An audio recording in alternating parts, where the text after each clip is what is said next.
Layouts. You might come across with a lot of these in your development because it is the starting point to a good design or the basic skeleton for your masterpiece. I have often felt like even though I will have greatly made components, if I don't have a good layout, it will not look good no matter where you put it. And not just that, finding bugs on your design can be extremely difficult as well if you don't know the cause of it. You know, that extra horizontal scroll bar or extra little space that you don't know where it comes from. So you scratch your head looking at your inspector but have no idea where is that styling coming from. So you decide to tear down each nesting component to find out it was a div causing it. You don't even have to be a good designer to have great layouts. Every day when you visit a website, you can see how the website is structured and just copy that layout and put your own content in it. Take it as inspiration for your next idea. Material UI helps you in making layouts, so it is easier to incorporate them in your projects. Let's start off with the most basic one, which is a box.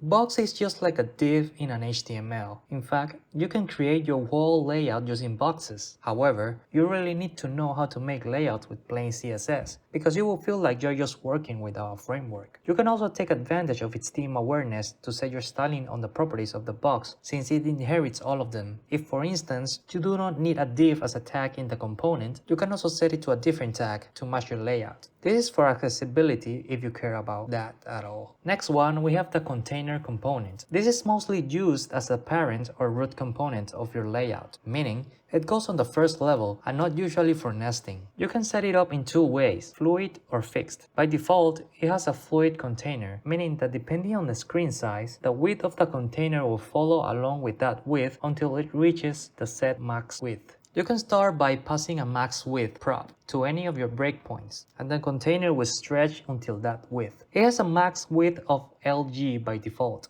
You can also opt for a fixed layout in which works for all the values in your breakpoints, so the max width is equal to the value in the breakpoint. You can see that the container jumps to that width instead of the fluid container where the width just goes with the screen. It has a padding by default. You can remove it with the prop disable gutters. Now, we will talk about what goes inside a container. The easiest one to understand is the stack component. As the name suggests, it is used to stack items on top of each other. However, it is not exactly accurate because you can also stack them horizontally. And if you know some plain old CSS, you might notice that it is similar to Flexbox. And the answer is because it is. By default, it has a display flex and a flex direction of column. And you can change the flex direction with the direction property or flex direction because just like the box, the stack component is theme aware. But you might be wondering, well, what is the difference of stack and a box with a display of flex and direction of column? Stack have some extra properties that a box does not have, like for example the spacing prop, which gives space between each item. Material UI achieves this by setting the margin of the other children besides the first one. Now, if you know Flexbox, you'll be wondering why not use flex gap. Well, they are aware of this CSS functionality, however, it does not have